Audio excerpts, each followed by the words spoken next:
Inky Johnson. When we talk about motivation, he is definitely one of my favorite motivational speakers. His story is truly inspiring and he's a powerful speaker. Let's watch a clip of Inky Johnson together for those who don't know who he is.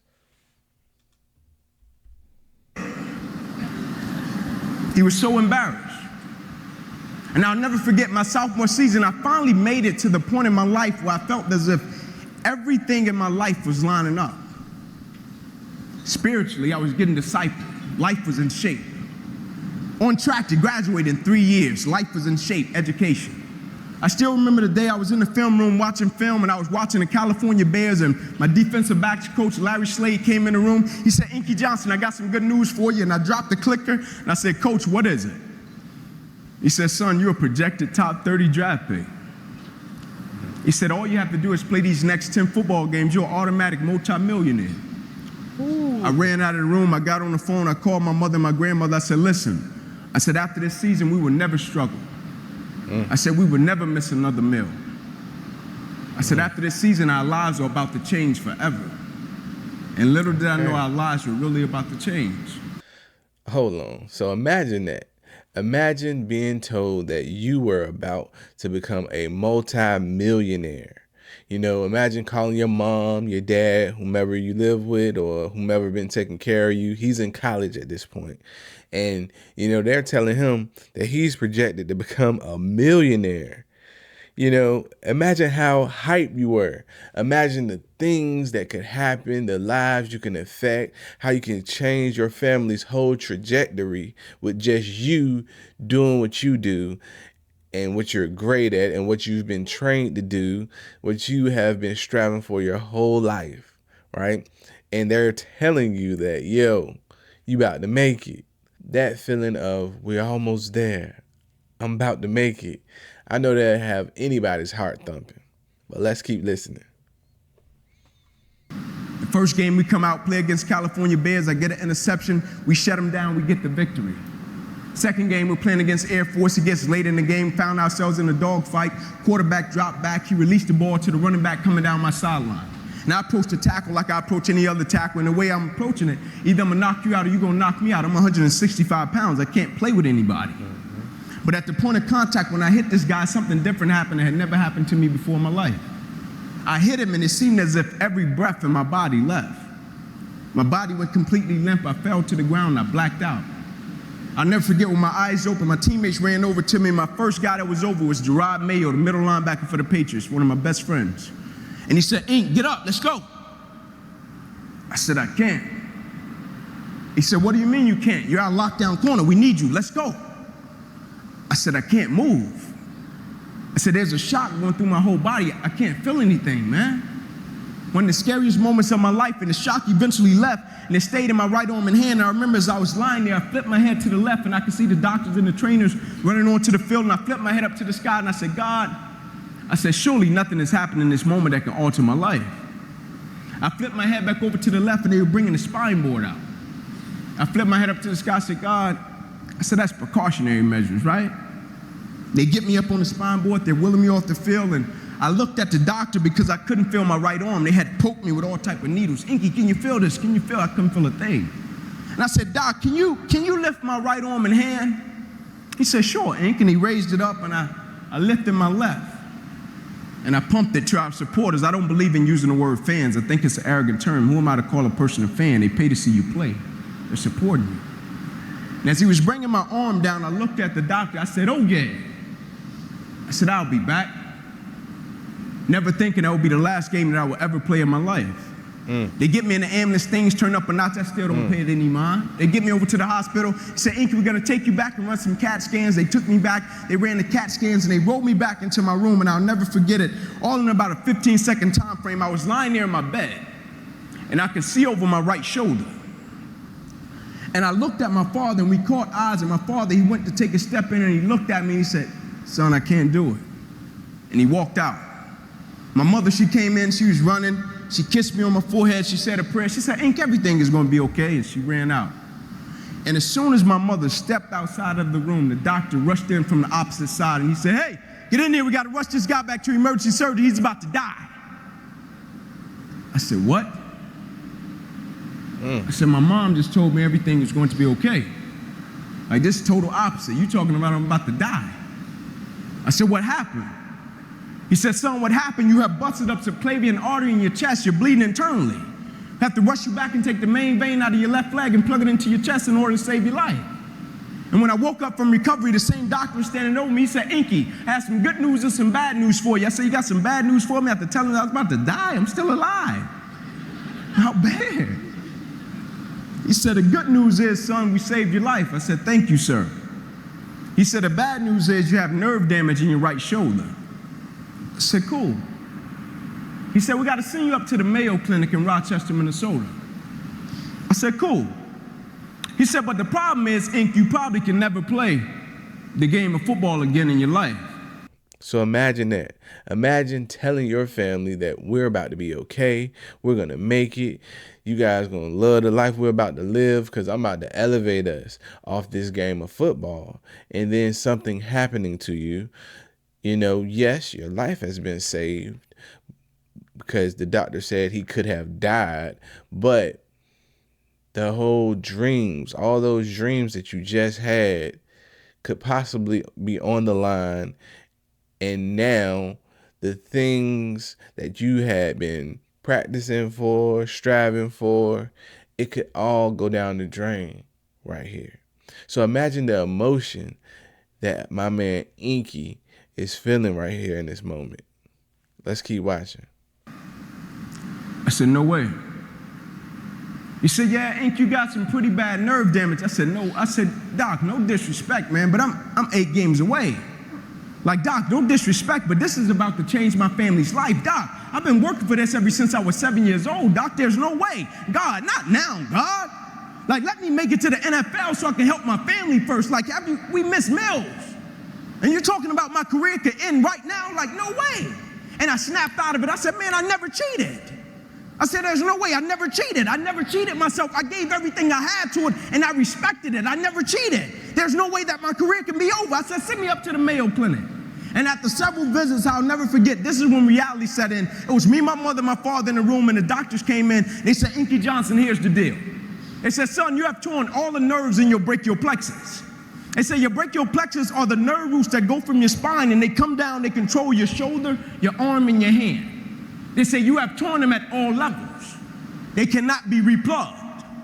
They said, son, we hate to tell you, but your arm, it would never be the same again. Your hand, it would never be the same again. Son, you can never play the game of football again.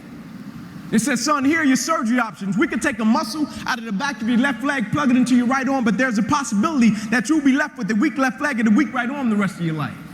Or we could take a nerve out of your left arm, reroute it up to your chest, down into your right arm, but there's a possibility that you'll be left with 2 weak arms the rest of your life. Or we could take a nerve out of your left rib, reroute it up to your chest, down into your right arm, but there's a possibility that you'll be left with a breathing problem and a weak right arm the rest of your life. By the way, tell us what you want to do in the morning. And the next morning, I walked into the doctor's office. They said, son, what option did you choose? I said, no disrespect to you, doc. I'm not choosing an option. My situation is out of your hands. It said, cut with the cute talk. I said, no disrespect to you, doc. Cut me where you got to cut me. My situation is out of your hands. I'm not choosing an option. I said, I know I will come out of this situation okay. And as I stand right here on this stage, thank you.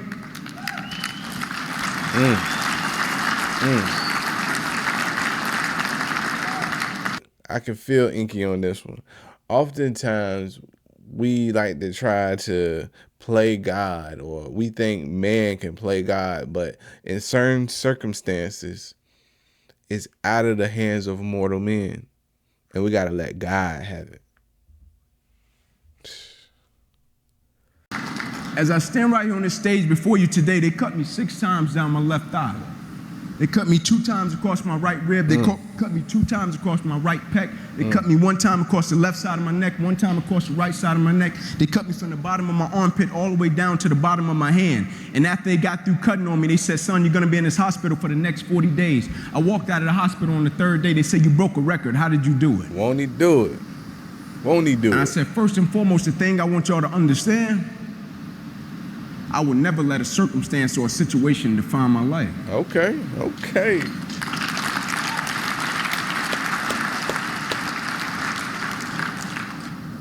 But most importantly, you know what I had invested? Sweat equity. I had sweat equity. I had been working my whole life.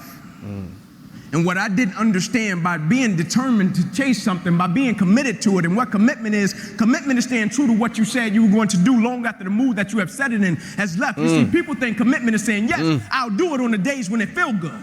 But I have been committed to everything that I ever started in my life, and I never stopped and I never quit it. And so by being committed to everything that I started, I finished it. It built a certain type of spirit. It built a certain type of mentality. It built a certain type of individual. And so now I couldn't quit even if I wanted to. I couldn't lay in the bed even if I wanted to. I couldn't stop even if I wanted to. I had too much sweat equity in my life and everything that I was doing. Because I understood my existence wasn't about me. I went from me to we a long time ago. I understood the process is more important than the product. It wasn't about the outcome for me. Whether I made it to the NFL or not, that was inconsequential in God's plan for my life. But I was going to fall in love with that process, because I understood by falling in love with that process, it was going to turn me into a machine. Let's go.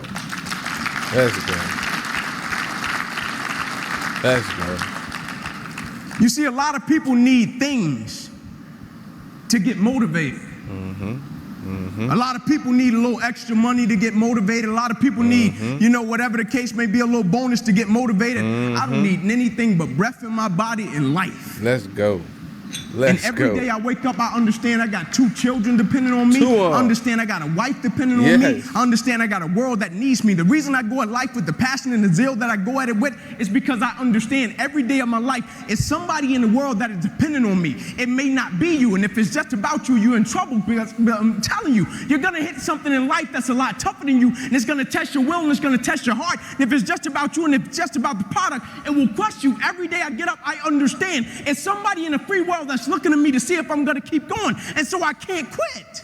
And so I went back to school the next week after they had just saved my life. I was back in class. I had to learn how to write all over again. Had to learn how to walk all over again. Had to learn how to tie my shoe all over again. Had to learn how to bathe all over again. Had to learn how to live life all over again. Never one time did I say, let me go home. I need a break. Never one time did I go into the training room and said, I need some time off. Can you all just give me a little leave time? I need to go back home. I need some time off. My life just changed last week. And they came to me and they said, Inky, go home. We know how much the game of football meant to you. I said, yeah, you know how much the game of football meant to me, but you don't know how much life means to me. You see, the thing we have to understand about everything that we're a part of, first and foremost, it's a blessing by God. And when it's a blessing, you can't help but to give everything you got to it. My life got saved. I got spared my life. I almost died. The doctor came to me on the field. He was on one knee and he grabbed my wrist and he said, son, you don't have a pulse. I don't even know how you're still living. And my last doctor visit, they came to me and they said, sorry, Inky Johnson, you will never be able to use this arm and hand again in your life. I said, no disrespect to you, doc, but I will use this arm and this hand every day for the rest of my life by the way that I live my life. Every day I'm going to impact someone's life. Every day I'm going to empower someone. Every day I'm going to inspire someone. Every day I'm going to encourage someone. Yes, sir. Yes, sir. Yes, sir. Okay, now that was some powerful stuff, right? You guys should be able to see why Inky Johnson is one of my favorite motivational speakers. A lot of times, things happen to us, adversity. What happened to him was super difficult to deal with. But guess what? He still kept on going. He didn't let anything stop him because he had built up a certain type of discipline that it wouldn't let him stop.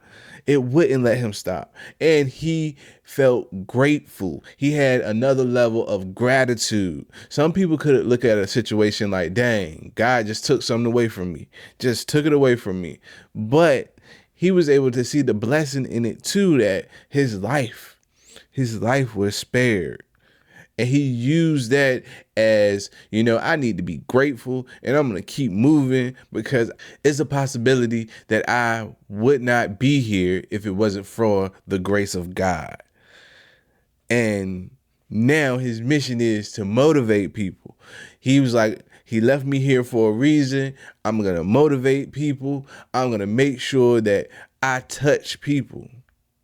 Man, I can relate to Inky so much. I'm a father. I have 2 boys. I'm a husband. I can relate to my man Inky. That's why every time I watch this video, I get highly motivated, and it touches me right here. So if you're watching this, just remember, be grateful. Be grateful for your situation. Look for the brighter things. And if you develop that type of discipline, no matter what happens to you, you're going to keep moving. I hope this video motivated you. If you enjoyed this type of video, make sure you throw up a like. And I see you in the next one. Peace.